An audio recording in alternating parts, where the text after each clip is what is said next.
Hello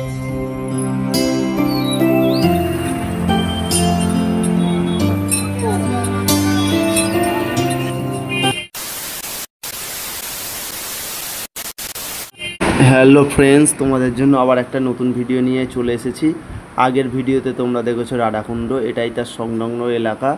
এখানে বিশিষ্ট সাধু সন্তদের সমাধিক্ষেত্রের উপর নির্মিত মন্দির আছে এবং মেন জিনিস হচ্ছে গিরি গোবর্ধন পর্বত।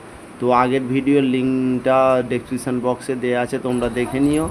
আর আমরা এখন যাব এখানে আরেকটি বাবাজির সমাধিক্ষেত্রের উপর। আর একটা কথা আগে সবাইকে বলে দিই, এখানে যে মন্দিরগুলো আছে মন্দিরের ভিতরে ক্যামেরা নিষিদ্ধ, সে ক্যামেরাই হোক বা মোবাইল ফোন হোক নিষিদ্ধ। তো এখানে তেমন কেউ ছিল না, তখন ফাঁকা বলে আমরা লুকিয়ে ক্যামেরাটা ভিডিও করতে পেরেছি জাস্ট তোমাদের জন্য। তো এত কষ্ট করে ভিডিও যখন করলাম তো একটা লাইক তো দিতেই হয়। আর আরেকটা মন্দিরে আমরা চলে এলাম। মন্দিরের উপরে দেখো এখানে মহাপ্রভুর জীবনের ওপর নির্মিত করে কিছু নীলা সেগুলো খোদাই করা আছে, আর শ্রীকৃষ্ণেরও কিছু নীলা এখানে খোদাই করা আছে। দেখো জাস্ট অসাধারণ হাতের কাজ, দেয়ালের উপর খোদাই করে এগুলো পুরো ফুটিয়ে তুলেছে। একদম দূর থেকে বা কাছে থেকে আসলে তখনই বুঝতে পারবে এগুলো খোদাই করে করা, দূর থেকে দেখলে বোঝা যাবে না, যেন একদম জীবন্ত দৃশ্য ফুটিয়ে তুলেছে। এই যারা সূক্ষ্মভাবে এই কাজগুলো করেছে তাদেরকে জাস্ট সেলুট জানাতে হয়। আর এখানে মন্দিরে কিছু মাতাজিরা কিছু কাজ করছে, তো জানি না কি করছে, তোমরা দেখো। এগুলো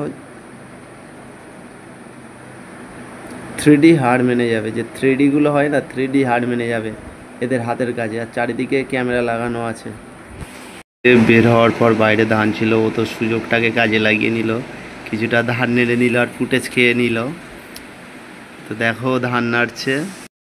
এই ড্রেস পরে আমাকে কেমন লাগছে কমেন্ট করে জানিও।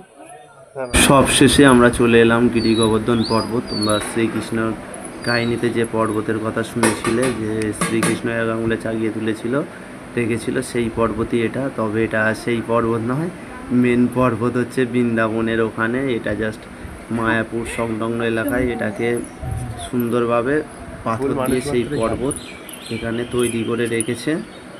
এটাই হচ্ছে গিরি গোবর্ধন পর্বত, এখানে সেইভাবেই নির্মিত করা হয়েছে। আর এই অরিজিনাল গিরি গোবর্ধন পর্বত দেখতে গেলে তো আমাকে সেখানেই যেতে হবে, বৃন্দাবনে। তো ভিডিওটা কেমন লাগলো অবশ্যই কমেন্ট করে জানিও।